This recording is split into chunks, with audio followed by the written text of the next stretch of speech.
más elevado para las magistraturas de primer orden. Desde el momento en que se posee la renta legal se deben obtener los empleos. Y el número de individuos del pueblo que en virtud del censo hayan de entrar en el poder debe estar combinado de manera que la porción de la ciudad que tenga los derechos políticos sea más fuerte que la que no los tenga. Por lo demás, deberá cuidarse de que lo más distinguido del pueblo sea admitido a participar del poder. Es preciso restringir un poco estas bases para obtener la oligarquía que sucede a esta primera especie. En cuanto al matiz oligárquico que corresponde al último matiz de la democracia y que, como ella, es el más violento y tiránico, este gobierno exige tanta más prudencia cuanto que es más malo. Los cuerpos sanamente constituidos, las naves bien construidas y perfectamente tripuladas con marinos hábiles pueden cometer, sin riesgo de perecer, las más graves faltas. Pero los cuerpos enfermizos, las naves ya deterioradas y puestas en manos de marinos ignorantes, no pueden, por el contrario, soportar los menores errores. Lo mismo sucede con las constituciones políticas. Cuanto más malas son, tantas más preocupaciones exigen. En general, las democracias encuentran su salvación en lo numeroso de su población. El derecho del número reemplaza entonces al derecho del mérito. La oligarquía, por el contrario, no puede vivir y prosperar sino mediante el buen orden. Componiéndose casi toda la masa del pueblo de 4 clases principales: labradores, artesanos, mercenarios y comerciantes, y siendo necesarias para la guerra 4 clases de gente armada: caballería, infantería pesada, infantería ligera y gente de mar. En un país acomodado para la cría de caballos, la oligarquía puede sin dificultad constituirse muy poderosamente. Porque la caballería, que es la base de la defensa nacional, exige siempre para su sostenimiento muchos recursos. Donde la infantería pesada es muy numerosa puede muy bien establecerse la segunda especie de oligarquía, porque esta infantería pesada se compone generalmente de ricos más bien que de pobres. Por el contrario, la infantería ligera y la gente de mar son elementos completamente democráticos. En los estados en que estos dos elementos se encuentran en masa, los ricos, como puede verse en nuestros días, están en baja cuando se enciende la guerra civil. Para poner remedio a este mal, puede imitarse la conducta de los generales que en el combate procuran mezclar con la caballería y la infantería pesada una sección proporcionada de tropas menos pesadas. En las sediciones, los pobres muchas veces superan a los ricos, porque, armados más a la ligera, pueden combatir con ventaja contra la caballería y la infantería pesada. Por tanto, la oligarquía, que toma su infantería ligera de las últimas clases del pueblo, se crea ella misma un elemento adverso. Es preciso, por el contrario, aprovechándose de la diversidad de edades y sacando partido así de los de más edad como de los más jóvenes, hacer que los hijos de los oligarcas se ejerciten desde los primeros años en todas las maniobras de la infantería ligera, y dedicarlos desde que salen de la infancia a los más rudos trabajos, como si fueran verdaderos atletas. 5. Hoplitas.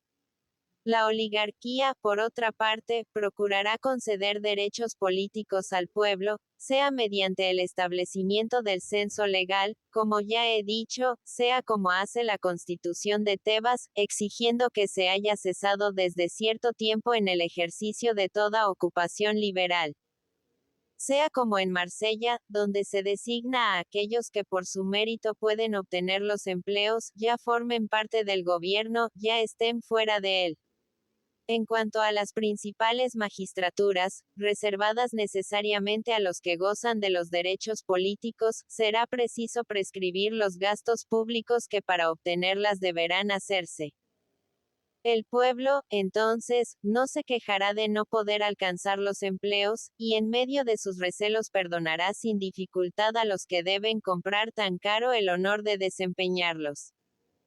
Al tomar posesión, los magistrados deberán hacer sacrificios magníficos y construir algunos monumentos públicos. Entonces el pueblo, que tomará parte en los banquetes y las fiestas, y verá la ciudad espléndidamente dotada de templos y edificios, deseará el sostenimiento de la Constitución.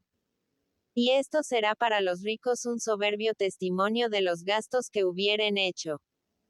En la actualidad, los jefes de las oligarquías, lejos de obrar así, hacen precisamente todo lo contrario. Buscan el provecho con el mismo ardor que los honores. Y puede decirse con verdad que estas oligarquías no son más que democracias reducidas a algunos gobernantes. Tales son las bases sobre las que conviene instituir las democracias y las oligarquías. Capítulo 5. De las diversas magistraturas indispensables o útiles a la ciudad. Después de lo que precede, debemos determinar con exactitud el número de las diversas magistraturas, sus atribuciones y las condiciones necesarias para su desempeño. Anteriormente hemos dicho algo sobre este asunto. Ante todo, un Estado no puede existir sin ciertas magistraturas, que le son indispensables, puesto que no podría ser bien gobernado sin magistraturas que garanticen el buen orden y la tranquilidad. También es necesario, como ya he dicho, que los cargos sean pocos en los pequeños estados y numerosos en los grandes, siendo muy importante saber cuáles son los que pueden acumularse y cuáles los que son incompatibles. Con respecto a las necesidades indispensables de la ciudad, el primer objeto de vigilancia es el mercado público, que debe estar bajo la dirección de una autoridad que inspeccione los contratos que se celebren y su exacta observancia. En casi todas las ciudades sus miembros tienen la precisión de comprar y vender para satisfacer sus mutuas necesidades, siendo esta, quizá, la más importante garantía de bienestar que al parecer han deseado obtener los miembros de la ciudad al reunirse en sociedad. Otra cosa que viene después de esta, y que tiene con ella estrecha relación, es la conservación de las propiedades públicas y particulares.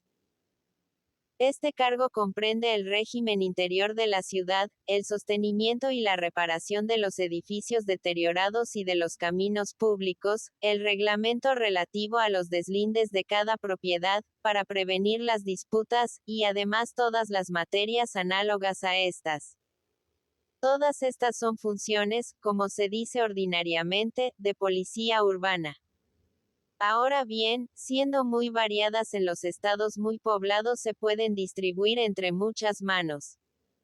Así, hay arquitectos especiales para las murallas, inspectores de aguas y fuentes, y otros del puerto. Hay otra magistratura análoga a aquella y de igual modo necesaria, que tiene a su cargo las mismas obligaciones, pero con relación a los campos y al exterior de la ciudad. Los funcionarios que la desempeñan se llaman inspectores de los campos o conservadores de los bosques. Ya tenemos aquí tres órdenes de funciones indispensables. Una cuarta magistratura, que no lo es menos, es la que debe percibir las rentas públicas, custodiar el tesoro del Estado y repartir los caudales entre los diversos ramos de la administración pública. Estos funcionarios se llaman receptores o tesoreros. Otra clase de funcionarios está encargada del registro de los actos que tienen lugar entre los particulares, y de las sentencias dictadas por los tribunales, siendo estos mismos los que deben actuar en los procedimientos y negocios judiciales. A veces esta última magistratura se divide en otras muchas, pero sus atribuciones son siempre estas mismas que acabo de enumerar. Los que desempeñan estos cargos se llaman archiveros, escribanos, conservadores, o se designan con otro nombre semejante.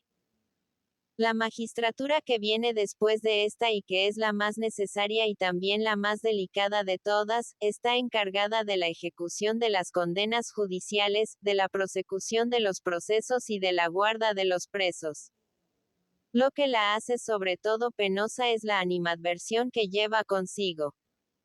Y así, cuando no promete gran utilidad, no se encuentra quien la quiera servir o, por lo menos, quien quiera desempeñarla con toda la severidad que exigen las leyes.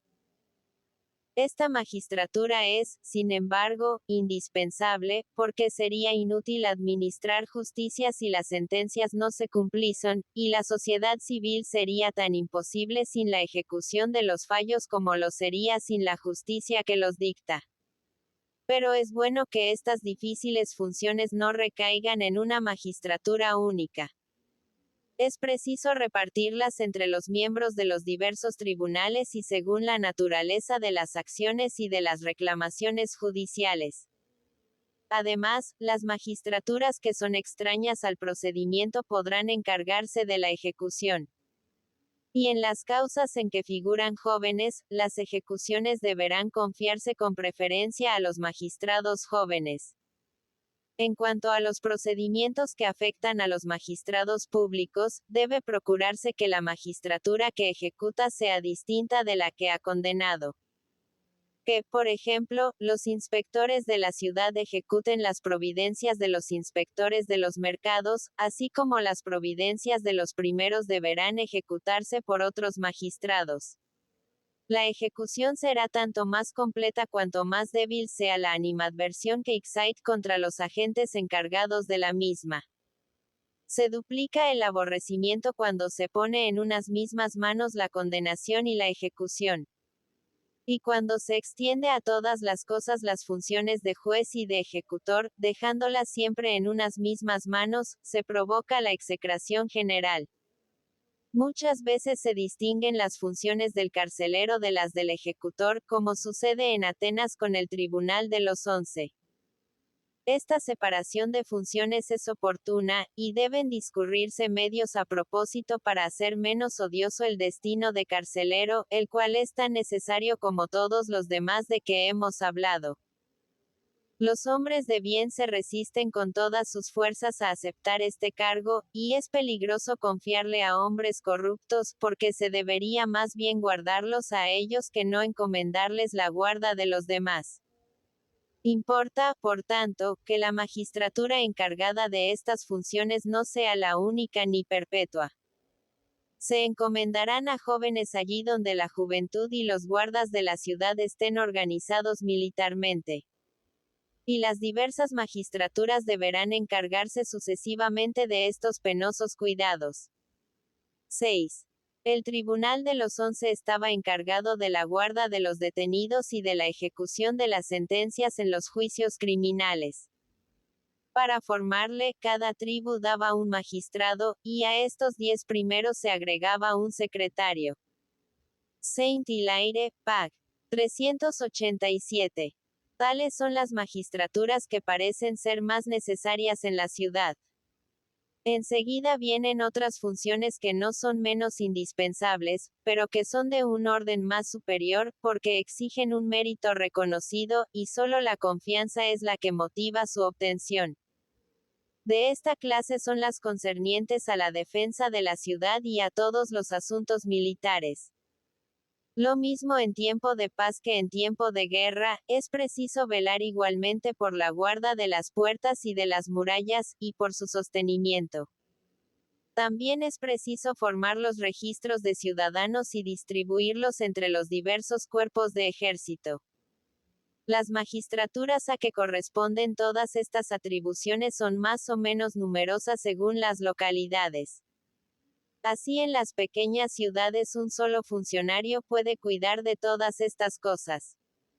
Los magistrados que desempeñan estos empleos se llaman generales, ministros de la guerra. Además, si el Estado tiene caballería, infantería pesada, infantería ligera, arqueros, gente de mar, cada grupo de estos tiene precisamente funcionarios especiales, llamados jefes de la marinería, de la caballería, de las falanges. O también, siguiendo la subdivisión de estos primeros cargos, se les llama jefes de galera, jefes de batallón, jefes de tribu, jefes de cualquier otro cuerpo que sea solo una parte de los primeros. Todas estas funciones son ramas de la administración militar, que encierra todos los matices que acabamos de indicar. manejando de continuo algunas magistraturas, y podría decirse quizá todas, los fondos públicos, es absolutamente preciso que el que recibe y depura las cuentas de los demás esté totalmente separado de estos, y no tenga exclusivamente otro cuidado que aquel. Los funcionarios que desempeñan este cargo se llaman ya interventores, ya examinadores, identificadores o agentes del Tesoro. Sobre todas estas magistraturas, y siendo la más poderosa de todas, porque de ella dependen las más de las veces la fijación y la recaudación de los impuestos, está la magistratura que preside la Asamblea General en los estados en que el pueblo es soberano. Para convocar al soberano en asamblea se necesitan funcionarios especiales. Se les llama ya comisarios preparadores, porque preparan las deliberaciones, ya senadores, sobre todo en los estados en que el pueblo decide en última instancia. Tales son, poco más o menos, todas las magistraturas políticas. Falta aún que hablemos de un servicio muy diferente de todos los precedentes, que es el relativo al culto de los dioses, el cual está a cargo de los pontífices e inspectores de las cosas sagradas, que cuidan del sostenimiento y reparación de los templos y de otros objetos consagrados a los dioses. Unas veces esta magistratura es única, y esto es lo más común en los estados pequeños. Otras se divide en muchos cargos, completamente distintos del sacerdocio, que están confiados a los ordenadores de las fiestas religiosas, a los inspectores de templos y a los tesoreros de las rentas sagradas. Después viene otra magistratura totalmente distinta, a la cual está confiado el cuidado de todos los sacrificios públicos que la ley no encomienda a los pontífices, y cuya importancia solo nace de su carácter nacional.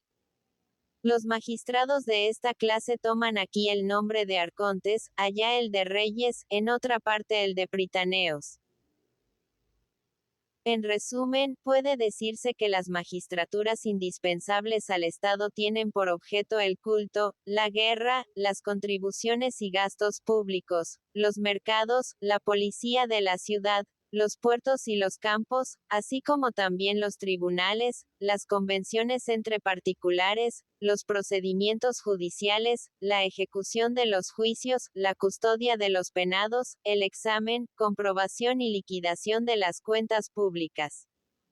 Y por último, las deliberaciones sobre los negocios generales del Estado. En las ciudades pacíficas en que, por otra parte, la opulencia general no impide el buen orden, es donde principalmente se establecen magistraturas encargadas de velar por las mujeres y los jóvenes, por el mantenimiento de los gimnasios y por el cumplimiento de las leyes.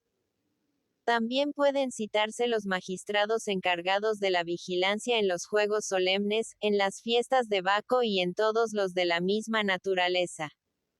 Algunas de estas magistraturas son evidentemente contrarias a los principios de la democracia.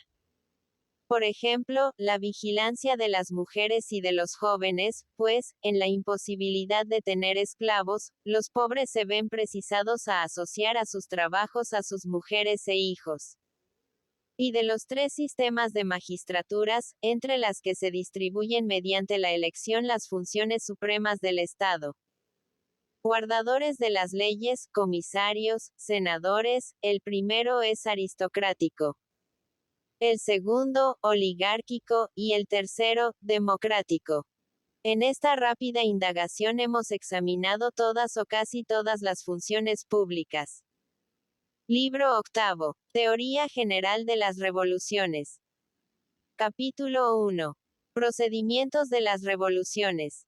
Todas las partes del asunto de que nos proponemos tratar aquí están, si puede decirse así, casi agotadas.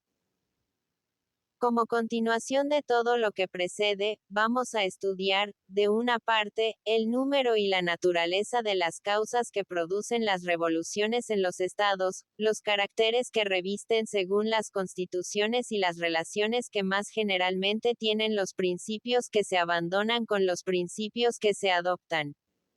De otra, indagaremos cuáles son, para los estados en general y para cada uno en particular, los medios de conservación. Y, por último, veremos cuáles son los recursos especiales de cada uno de ellos.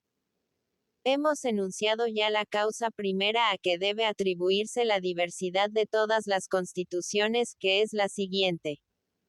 Todos los sistemas políticos, por diversos que sean, reconocen ciertos derechos y una igualdad proporcional entre los ciudadanos, pero todos en la práctica se separan de esta doctrina. La demagogia ha nacido casi siempre del empeño de hacer absoluta y general una igualdad que solo era real y positiva en ciertos conceptos. Porque todos son igualmente libres, se ha creído que debían serlo de una manera absoluta. La oligarquía ha nacido del empeño de hacer absoluta y general una desigualdad que solo es real y positiva en ciertos conceptos, porque siendo los hombres desiguales en fortuna han supuesto que deben serlo en todas las demás cosas y sin limitación alguna. Los unos, firmes en esta igualdad, han querido que el poder político con todas sus atribuciones fuera repartido por igual. Los otros, apoyados en esta desigualdad, solo han pensado en aumentar sus privilegios, porque esto equivalía a aumentar la desigualdad. Todos los sistemas, bien que justos en el fondo, son, sin embargo, radicalmente falsos en la práctica. Y así los unos como los otros, tan pronto como no han obtenido, en punto a poder político, todo lo que tan falsamente creen merecer, apelan a la revolución. Ciertamente, el derecho de insurrección a nadie debería pertenecer con más legitimidad que a los ciudadanos de mérito superior, aunque jamás usen de este derecho. Realmente, la desigualdad absoluta solo es racional respecto a ellos. Lo cual no impide que muchos, solo porque su nacimiento es ilustre, es decir, porque tienen a su favor la virtud y la riqueza de sus antepasados a que deben su nobleza, se crean en virtud de esta sola desigualdad muy por encima de la igualdad común. 1. Colocado generalmente el quinto. 2. Aristóteles hace constantemente estas reservas en favor del genio. Tal es la causa general, y también puede decirse el origen de las revoluciones y de las turbulencias que ellas ocasionan. En los cambios que producen proceden de dos maneras. Unas veces atacan el principio mismo del gobierno, para reemplazar la constitución existente con otra, sustituyendo, por ejemplo, la oligarquía a la democracia, o al contrario. O la república y la aristocracia una u otra de aquellas. O las dos primeras a las dos segundas. Otras, la revolución, en vez de dirigirse a la constitución que está en vigor, la conserva tal como la encuentra. Y a lo que aspiran los revolucionarios vencedores es a gobernar personalmente, observando la constitución. Las revoluciones de este género son muy frecuentes en los estados oligárquicos y monárquicos. A veces la revolución fortifica o relaja un principio. Y así, si rige la oligarquía, la revolución la aumenta o la restringe. Si la democracia, la fortifica o la debilita. Y lo mismo sucede en cualquier otro sistema. A veces, por último, la revolución solo quiere quitar una parte de la Constitución, por ejemplo, fundando o suprimiendo una magistratura dada. Como cuando, en la cedemonia, Lisandro quiso, según se asegura, destruir el reinado, y Pausanias, la institución de los éforos. De igual modo, en Epidamno solo se alteró un punto de la Constitución, sustituyendo el Senado a los jefes de las tribus. Hoy mismo basta el decreto de un solo magistrado para que todos los miembros del gobierno estén obligados a reunirse en Asamblea General. Y en esta constitución el arconte único es un resto de oligarquía. La desigualdad es siempre, lo repito, la causa de las revoluciones, cuando no tienen ninguna compensación los que son víctimas de ella.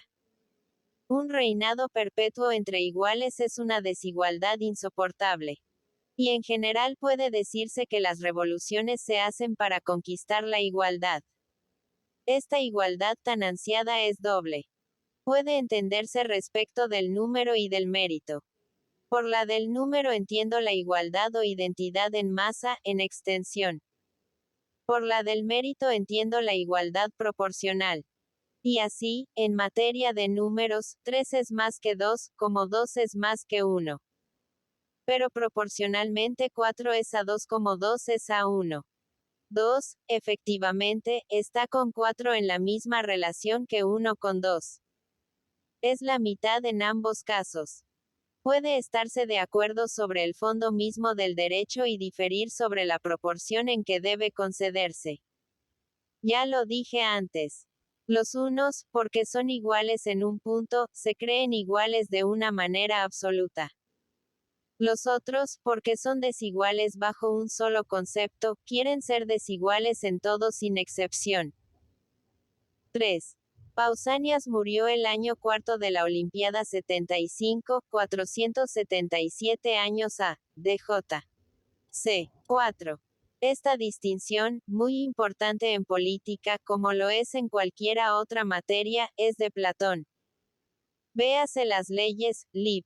B. Pag. 317. De aquí procede que la mayor parte de los gobiernos son oligárquicos o democráticos. La nobleza y la virtud son el patrimonio de pocos. Y las cualidades contrarias, el de la mayoría. En ninguna ciudad pueden citarse 100 personas de nacimiento ilustre, de virtud intachable. Pero casi en todas partes se encontrarán masas de pobres. Es peligroso pretender constituir la igualdad real o proporcional con todas sus consecuencias. Los hechos están ahí para probarlo. Los gobiernos cimentados en esta base jamás son sólidos, porque es imposible que el error que se cometió en un principio no produzca a la larga un resultado funesto. Lo más prudente es combinar la igualdad relativa al número con la igualdad relativa al mérito. Sea lo que fuere, la democracia es más estable y está menos sujeta a trastornos que la oligarquía. En los gobiernos oligárquicos la insurrección puede nacer de 2 puntos, según que la minoría oligárquica se insurreccione contra sí misma o contra el pueblo. En las democracias solo tiene que combatir a la minoría oligárquica. El pueblo no se insurrecciona jamás contra sí propio, o, por lo menos, los movimientos de este género no tienen importancia. La república en que domina la clase media, y que se acerca más a la democracia que a la oligarquía, es también el más estable de todos estos gobiernos. Capítulo 2. Causas diversas de las revoluciones. Puesto que queremos estudiar de dónde nacen las discordias y trastornos políticos, examinemos, ante todo, en general, su origen y sus causas. Todas estas pueden reducirse, por decirlo así, a 3 principales, que nosotros indicaremos en pocas palabras y que son: la disposición moral de los que se rebelan, el fin de la insurrección y las circunstancias determinantes que producen la turbación y la discordia entre los ciudadanos. Ya hemos dicho lo que predispone en general los espíritus a una revolución. Y esta causa es la principal de todas. Los ciudadanos se sublevan, ya en defensa de la igualdad, cuando considerándose iguales se ven sacrificados por los privilegiados. Ya por el deseo de la desigualdad y predominio político, cuando, no obstante la desigualdad en que se suponen, no tienen más derechos que los demás, o solo los tienen iguales, o acaso menos extensos. Estas pretensiones pueden ser racionales, así como pueden también ser injustas. Por ejemplo, uno que es inferior se subleva para obtener la igualdad. Y una vez obtenida la igualdad, se subleva para dominar.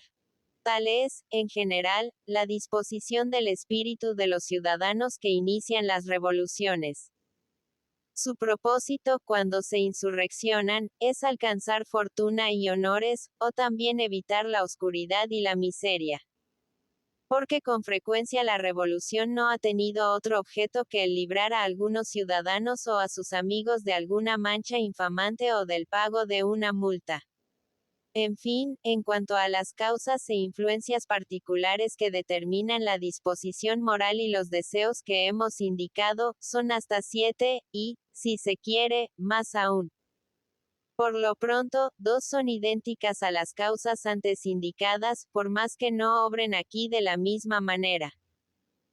El ansia de riquezas y de honores, de que acabamos de hablar, puede encender la discordia, aunque no se pretenda adquirir para sí semejantes riquezas ni honores y se haga tan solo por la indignación que causa ver estas cosas justa o injustamente en manos de otro. A estas dos primeras causas puede unirse el insulto, el miedo, la superioridad, el desprecio, el acrecentamiento desproporcionado de algunas parcialidades de la ciudad. También se puede, desde otro punto de vista, contar como causas de revoluciones las cábalas, la negligencia, las causas imperceptibles y, en fin, la diversidad de origen. Se ve sin la menor dificultad y con plena evidencia toda la importancia política que pueden tener el impulso y el interés, y cómo estas dos causas producen revoluciones. Cuando los que gobiernan son insolentes y codiciosos, se sublevan las gentes contra ellos y contra la Constitución que les proporciona tan injustos privilegios, ya amontonen sus riquezas a costa de los particulares, ya a expensas del público. No es más difícil comprender la influencia que pueden ejercer los honores y cómo pueden ser causa de revueltas. Se hace uno revolucionario cuando se ve privado personalmente de todas aquellas distinciones de que se colma a los demás. Igual injusticia tiene lugar cuando, sin guardar la debida proporción, unos son honrados y otros envilecidos, porque, a decir verdad, solo hay justicia cuando la repartición del poder está en relación con el mérito particular de cada uno. La superioridad es igualmente un origen de discordias civiles en el seno del Estado o del gobierno mismo, cuando hay una influencia preponderante, sea de un solo individuo, sea de muchos, porque, ordinariamente, da origen a una monarquía o a una dinastía oligárquica. Y así, en algunos estados se ha inventado. Contra estas grandes fortunas políticas el medio del ostracismo, de que se ha hecho uso en Argos y en Atenas. Pero vale más prevenir desde su origen las superioridades de este género que curarlas con semejantes remedios, después de haberlas dejado producirse. El miedo causa sediciones cuando los culpables se rebelan por temor al castigo, o cuando, previendo un atentado, los ciudadanos se sublevan antes de ser ellos víctimas de él. De esta manera, en Rodas los principales ciudadanos se insurreccionaron contra el pueblo para sustraerse a los fallos que se habían dictado contra ellos. El desprecio también da origen a sediciones y a empresas revolucionarias. En la oligarquía, cuando la mayoría excluida de todos los cargos públicos reconoce la superioridad de sus propias fuerzas.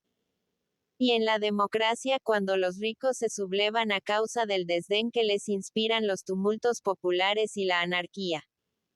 En Tebas, después del combate de los xenófitos, fue derrocado el gobierno democrático porque su administración era detestable. En Megara la demagogia fue vencida por su misma anarquía y sus desórdenes. Lo mismo sucedió en Siracusa antes de la tiranía de Gelón, y en Rodas antes de la defección.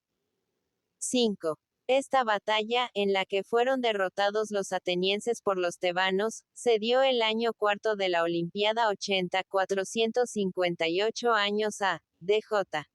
C. El aumento desproporcionado de algunas clases de la ciudad causa, igualmente, trastornos políticos. Sucede en esto como en el cuerpo humano, cuyas partes deben desenvolverse proporcionalmente, para que la simetría del conjunto se mantenga firme, porque correría gran riesgo de perecer si el pie aumentase 4 codos y el resto del cuerpo tan solo 2 palmos. Hasta podría mudar el ser completamente de especie si se desenvolviese sin la debida proporción, no solo respecto a sus dimensiones, sino también a sus elementos constitutivos.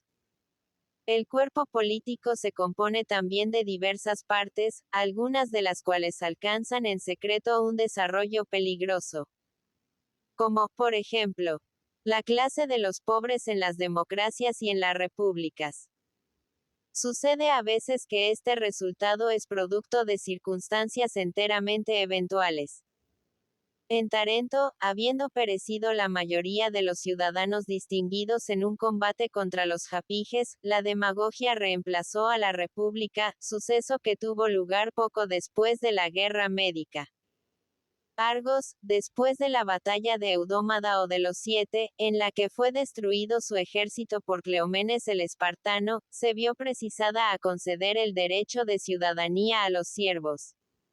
En Atenas, las clases distinguidas perdieron parte de su poder porque tuvieron que servir en la infantería, después de las pérdidas que experimentó esta arma en las guerras contra la Lacedemonia. Las revoluciones de este género son más raras en las democracias que en los demás gobiernos. Sin embargo, cuando el número de los ricos crece y las fortunas aumentan, la democracia puede degenerar en oligarquía violenta o templada.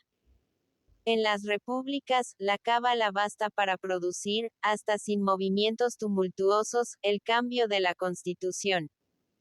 En Erea, por ejemplo, se abandonó el procedimiento de la elección por el de la suerte, porque la primera solo había servido para elevar al poder a intrigantes. La negligencia también puede causar revoluciones cuando llega hasta tal punto que se deja ir el poder a manos de los enemigos del Estado. En Orea fue derrocada la oligarquía solo porque Heracleodoro había sido elevado a la categoría de magistrado, lo cual dio origen a que éste sustituyera la república y la democracia al sistema oligárquico. A veces tiene lugar una revolución como resultado de pequeños cambios. Con lo cual quiero decir que las leyes pueden sufrir una alteración capital mediante un hecho que se considera como de poca importancia, y que apenas se percibe. En Ambracia, por ejemplo, el censo, al principio, era muy moderado, y al fin se le abolió por entero, tomando como pretexto el que un censo tan bajo valía tanto o casi tanto como no tener ninguno. 6. La batalla de que habla aquí Aristóteles tuvo lugar el año cuarto de la Olimpiada 76, 473 años a. D.J. C. 6 años después de la batalla de Platea. 7. Colonia ateniense, en la Etolia. 8. Colonia de Corinto, en el mar Jonio. La diversidad de origen puede producir también revoluciones hasta tanto que la mezcla de las razas sea completa. Porque el Estado no puede formarse con cualquier gente, como no puede formarse en una circunstancia cualquiera. Las más veces estos cambios políticos han sido consecuencia de haber dado el derecho de ciudadanía a los extranjeros domiciliados desde mucho tiempo atrás o a los recién llegados. Los aqueos se unieron a los trecenos para fundar Síbaris. Pero habiéndose hecho estos más numerosos, arrojaron a los otros, crimen que más tarde los sibaritas debieron expiar. Y estos no fueron, por lo demás, mejor tratados por sus compañeros de colonia en Turio, puesto que se les arrojó porque pretendieron apoderarse de la mejor parte del territorio como si les hubiese pertenecido en propiedad. En Bizancio, los colonos recién llegados se conjuraron secretamente para oprimir a los ciudadanos, pero fueron descubiertos y batidos y se les obligó a retirarse. Los antiseos, después de haber recibido en su seno a los desterrados de Quíos, tuvieron que libertarse de ellos dándoles una batalla. Los ancleos fueron expulsados de su propia ciudad por los samios que ellos habían acogido. Apolonia del Ponto Eugino tuvo que sufrir las consecuencias de una sedición, por haber concedido a colonos extranjeros el derecho de ciudad. En Siracusa, la discordia civil no paró hasta el combate, porque después de derrocar la tiranía, se habían convertido en ciudadanos los extranjeros y los soldados mercenarios. En Anfípolis, la hospitalidad dada a los colonos de Calcis fue fatal para la mayoría de los ciudadanos, que fueron expulsados de su territorio. En las oligarquías la multitud es la que se insurrecciona. Porque, como ya he dicho, se supone herida por la desigualdad política y se cree con derecho a la igualdad. En las democracias, son las clases altas las que se sublevan, porque no tienen derechos iguales, no obstante su desigualdad. La posición topográfica basta a veces por sí sola para provocar una revolución. Por ejemplo, cuando la misma distribución del suelo impide que la ciudad tenga una verdadera unidad. Y así, ved en Clazómenes la causa de la enemistad entre los habitantes de Chitre y los de la isla. Y lo mismo sucede con los colofonios y los nocios. En Atenas hay de semejanza entre las opiniones políticas de las diversas partes de la ciudad. Y así los habitantes del Pireo son más demócratas que los de la ciudad. En un combate basta que haya algunos pequeños fosos que salvar u otros obstáculos menores aún, para desordenar las falanges. Así en el Estado una demarcación cualquiera basta para producir la discordia. Pero el más poderoso motivo de desacuerdo nace cuando están la virtud de una parte y el vicio de otra. La riqueza y la pobreza vienen después. Y, por último, vienen todas las demás causas, más o menos influyentes, y entre ellas la causa puramente física de que acabo de hablar. Capítulo 3. Continuación de la teoría precedente. El verdadero objeto de las revoluciones es siempre muy importante, por más que el hecho que la ocasione pueda ser fútil. Nunca se apela a la revolución, sino por motivos muy serios. Las cosas más pequeñas, cuando afectan a los jefes del Estado, son quizá de la mayor gravedad. Puede verse lo que sucedió hace tiempo en Siracusa. Una cuestión de amor, que arrastró a dos jóvenes a la insurrección, produjo un cambio en la Constitución. Uno de ellos emprendió un viaje, y el otro, aprovechando su ausencia, supo ganar el cariño de la joven a quien aquel amaba. Este, a su vuelta, queriendo vengarse, consiguió seducir a la mujer de su rival, y ambos, comprometiendo en la querella a los miembros del gobierno, dieron lugar a una revolución. Es preciso, por tanto, vigilar desde el origen con el mayor cuidado esta clase de querellas particulares, y apaciguar los ánimos tan pronto como surgen entre las personas principales y más poderosas del Estado. Todo el mal está en el principio, porque como dice aquel sabio proverbio, una cosa comenzada, está medio hecha. En todas las cosas, la más ligera falta, cuando radica en la base, reaparece proporcionalmente en todas las demás partes de la misma. En general, las divisiones que se suscitan entre los principales ciudadanos, se extienden al Estado entero, que concluye bien pronto por tomar parte en ellas. Estienne nos ofrece un ejemplo de ello poco después de la Guerra Médica. Dos hermanos se disputaban la herencia paterna, y el más pobre pretendía que su hermano había ocultado el dinero y el tesoro que había descubierto su padre, y comprometieron en esta querella, el pobre a todo el pueblo, y el rico, que lo era mucho, a todos los ricos de la ciudad. En Delfos, una querella que tuvo lugar con ocasión de un matrimonio causó las turbulencias que duraron tan largo tiempo. Un ciudadano, al ir al lado de la que había de ser su esposa, tuvo un presagio siniestro, y con este motivo se negó a tomarla por mujer. Los parientes, heridos por este desaire, ocultaron en su equipaje algunos objetos sagrados mientras él hacía un sacrificio, y, descubierto que fue, le condenaron a muerte como sacrílego. En Mitilene, la sedición verificada con ocasión de algunas jóvenes herederas fue el origen de todas las desgracias que después ocasionaron y de la guerra contra los atenienses, en la que Paqué se apoderó de Mitilene. Un ciudadano rico, llamado Timófanes, había dejado dos hijas. Y Doxandro, que no había podido conseguirlas para sus hijos, inició la sedición, excitando la cólera de los atenienses, de cuyos negocios estaba encargado en aquel punto.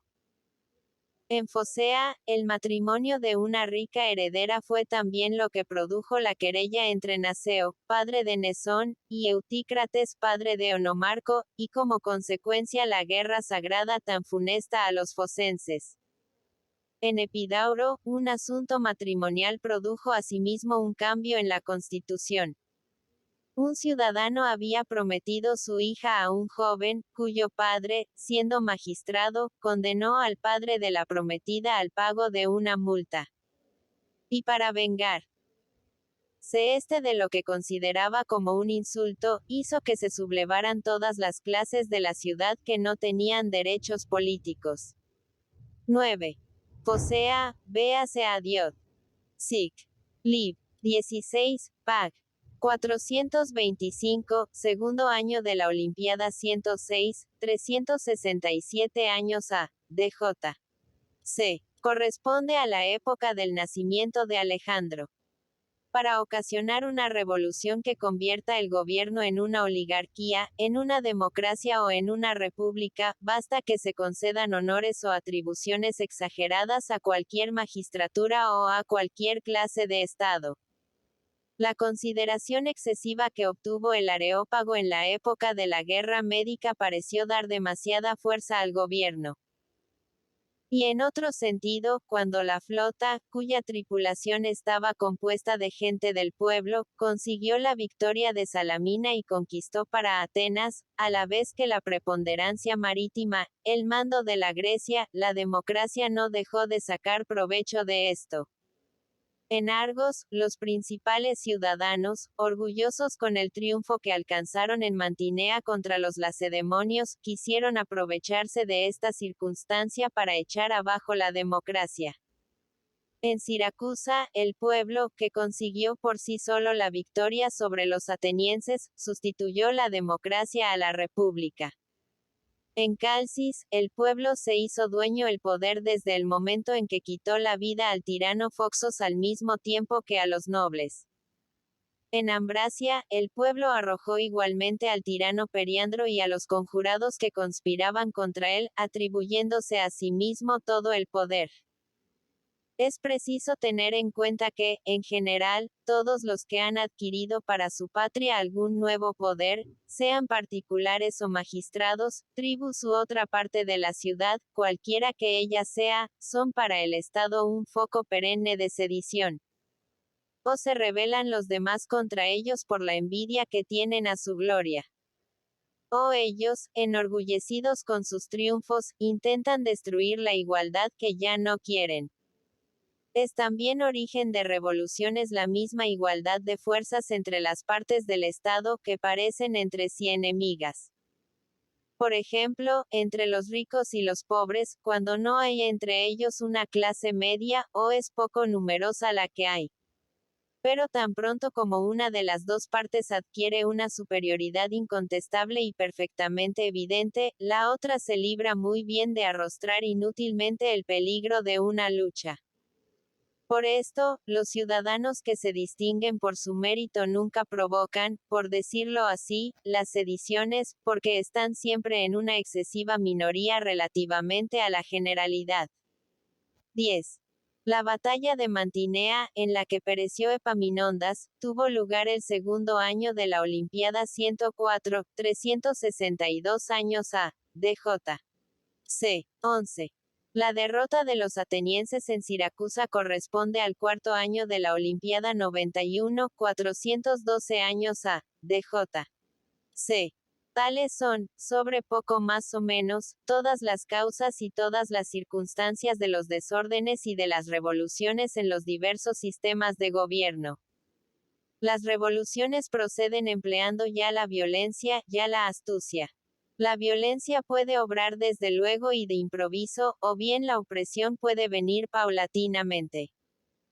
Y la astucia puede obrar también de dos maneras, pues primero, valiéndose de falsas promesas, obliga al pueblo a consentir en la revolución, y no recurre sino más tarde a la fuerza para sostenerla contra su resistencia. En Atenas, los 400 engañaron al pueblo, persuadiéndole de que el gran rey suministraría al Estado medios para continuar la guerra contra Esparta, y como les saliera bien este fraude, procuraron retener el poder en sus manos. En segundo lugar, la simple persuasión basta a veces para que la astucia conserve el poder con el consentimiento de los que obedecen, así como fue bastante para que lo adquiriesen.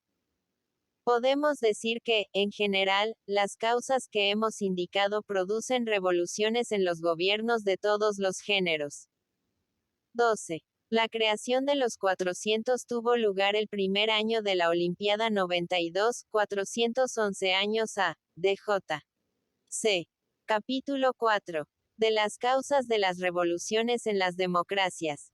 Veamos ahora a qué especies de gobierno se aplica especialmente cada una de estas causas, teniendo en cuenta la división que acabamos de hacer. En la democracia las revoluciones nacen principalmente del carácter turbulento de los demagogos.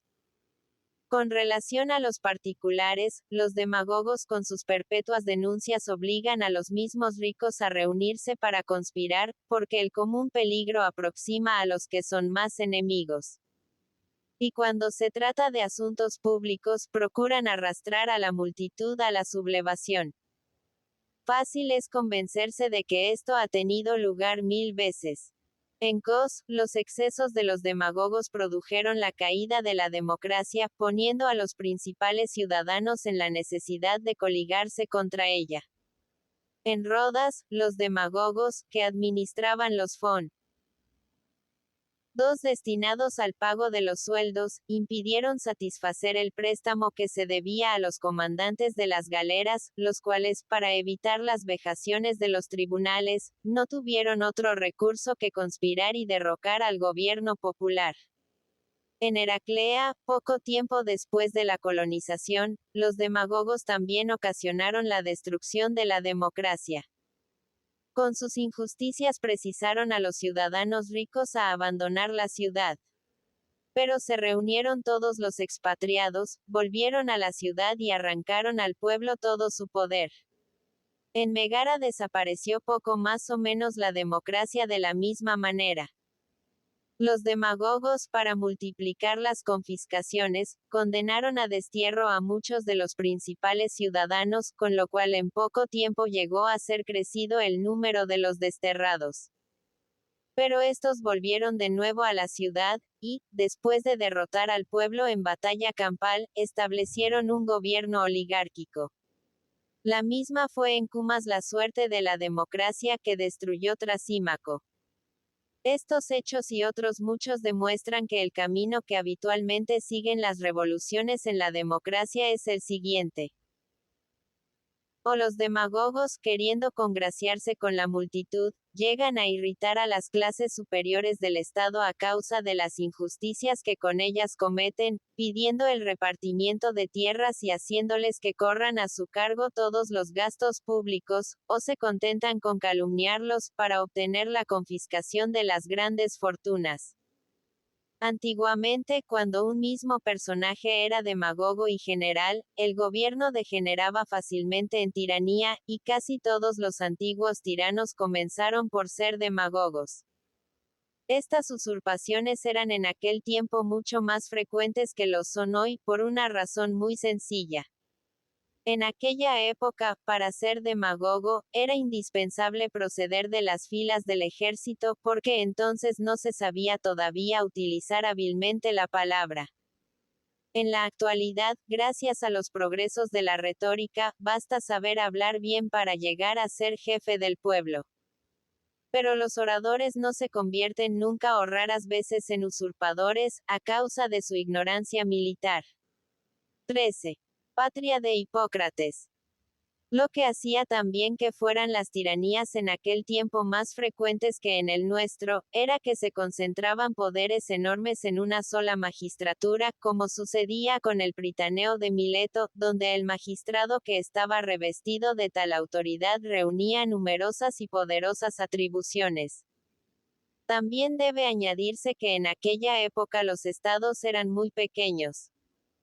Ocupado el pueblo en las labores del campo, que le proporcionaban la subsistencia, dejaba que los jefes nombrados por él alcanzaran la tiranía a poco que fueran hábiles militares. Para realizar su propósito, les bastaba ganarse la confianza del pueblo. Y para ganarla, les bastaba declararse enemigos de los ricos. Véase lo que hizo Pisístrato en Atenas cuando excitó a la rebelión contra los habitantes de la llanura. Véase lo que hizo Teágenes en Megara, después que hubo degollado los rebaños de los ricos que sorprendió a orillas del río. Acusando a Dafneo y a los ricos, Dionisio consiguió que se decretara a su favor la tiranía. El odio que profesó a los ciudadanos opulentos le sirvió para ganar la confianza del pueblo que le consideraba como su amigo más sincero. A veces una forma más nueva de democracia sustituye a la antigua. Cuando los empleos son de elección popular y no es necesario para obtenerlos condición alguna de riqueza, los que aspiran al poder se hacen demagogos, y todo su empeño se cifra en hacer al pueblo soberano absoluto, hasta por cima de las leyes. Para prevenir este mal, o por lo menos hacerle menos frecuente, deberá procurarse que el nombramiento de los magistrados se haga separadamente por tribus, en vez de reunir al pueblo en asamblea general. Tales son, sobre poco más o menos, las causas que producen las revoluciones en los estados democráticos. 14. Dafneo era general de los siracusanos. Dionisio lo hizo asesinar en el tercer año de la Olimpiada 93, 360 años a. DJ. C. Capítulo 5. De las causas de las revoluciones en las oligarquías. En las oligarquías, las causas más ostensibles de trastorno son dos. Una es la opresión de las clases inferiores, que aceptan entonces al primer defensor, cualquiera que él sea, que se presente en su auxilio. La otra, más frecuente, tiene lugar cuando el jefe del movimiento sale de las filas mismas de la oligarquía. Esto sucedió en Naxos con Ligdamis, que supo convertirse bien pronto en tirano de sus conciudadanos. En cuanto a las causas exteriores que derrocan la oligarquía, pueden ser muy diversas. A veces los oligarcas mismos, aunque no los que ocupan el poder, producen el cambio, cuando la dirección de los negocios está concentrada en pocas manos, como en Marsella, en Istros, en Heraclea y en otros muchos estados. Los que estaban excluidos del gobierno se agitaban hasta conseguir el goce simultáneo del poder, primero, para el padre y el primogénito de los hermanos y, después, hasta para los hermanos más jóvenes. En algunos estados la ley prohíbe al padre y a los hijos ser al mismo tiempo magistrados. En otros se prohíbe también serlo a dos hermanos, uno más joven y otro de más edad. En Marsella la oligarquía se hizo más republicana. En Istros, concluyó por convertirse en democracia. En Heraclea, el cuerpo de los oligarcas se extendió hasta tal punto que se componía de 600 miembros. En Nido la revolución nació de una sedición provocada por los mismos ricos en su propio seno, porque el poder no salía de algunos ciudadanos, y porque el padre, como acabo de decir, no podía ser juez al mismo tiempo que su hijo, y de los hermanos solo el mayor podía ocupar los puestos públicos. El pueblo, aprovechándose de la discordia de los ricos y escogiendo un jefe entre ellos, supo apoderarse bien pronto del poder, quedando victorioso, porque la discordia hace siempre débil al partido en que se introduce. En Eritrea, bajo la antigua oligarquía de los basílides, a pesar de la exquisita solicitud de los jefes del gobierno, cuya falta única consistía en ser pocos, el pueblo, indignado con la servidumbre, echó abajo la oligarquía. 15. Una de las Cícladas. 16. Hacia la Olimpiada 67, 510 años a. DJ. C. 17. Esta colonia de Esparta estaba sometida a una oligarquía muy poderosa. 18. Colonia ateniense en la Jonia. Entre las causas de revolución que las oligarquías abrigan en su seno debe contarse el carácter turbulento de los oligarcas que se hacen demagogos, porque la oligarquía tiene también sus demagogos que pueden serlo de dos maneras. En primer lugar, el demagogo puede encontrarse entre los oligarcas mismos, por poco numerosos que sean. Y así, en Atenas, Caricles fue un verdadero demagogo entre los 30, y Frínico hizo el mismo papel entre los 400. O también pueden los miembros de la oligarquía hacerse jefes de las clases inferiores, como en Larisa 19, donde los guardadores de la ciudad se hicieron los aduladores del pueblo que tenía el derecho de nombrarles. Esta es la suerte de todas las oligarquías en que los individuos del gobierno no tienen el poder exclusivo de nombrar para todos los cargos públicos, y donde estos cargos, sin dejar de ser privilegio de las grandes fortunas y de algunas clases, están, sin embargo, sometidos a la elección de los guerreros o del pueblo. Puede servir de ejemplo la revolución de Abidos. También es este el peligro que amenaza a las oligarquías cuando los mismos miembros del gobierno no constituyen los tribunales, porque entonces la importancia de las providencias judiciales da lugar a que se halague al pueblo y a que se eche por tierra la Constitución, como en Heraclea del Ponto.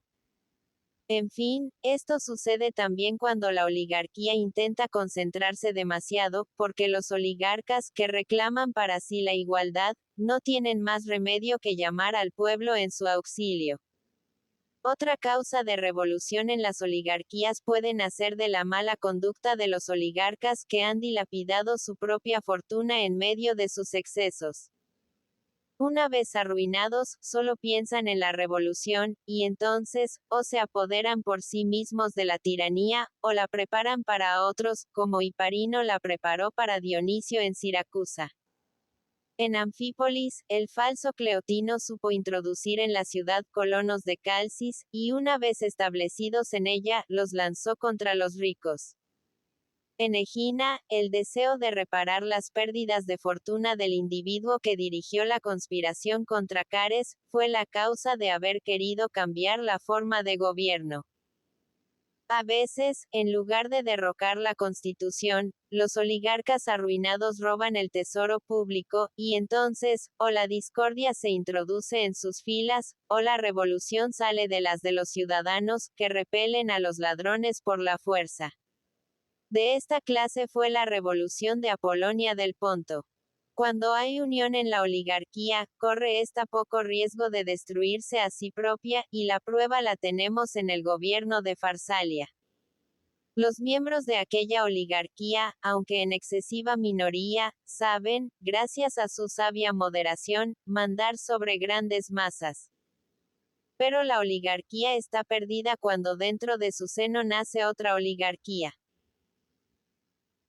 Esto tiene lugar cuando, estando el gobierno todo compuesto solo de una débil minoría, los miembros de esta no tienen todos parte en las magistraturas soberanas, de lo cual es testimonio la revolución de Elis, cuya constitución, muy oligárquica, no permitía la entrada en el Senado más que a un escasísimo número de oligarcas, porque 90 de estos puestos eran vitalicios, y las elecciones, limitadas y entregadas a las familias poderosas, no eran mejores que en la Cedemonia.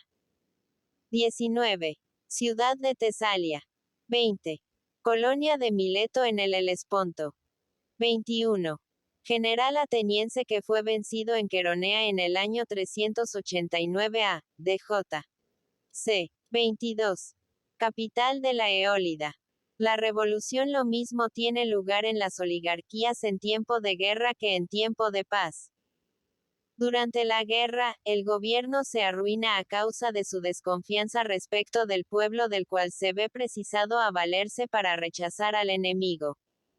Entonces, o el jefe único, en cuyas manos se pone el poder militar, c.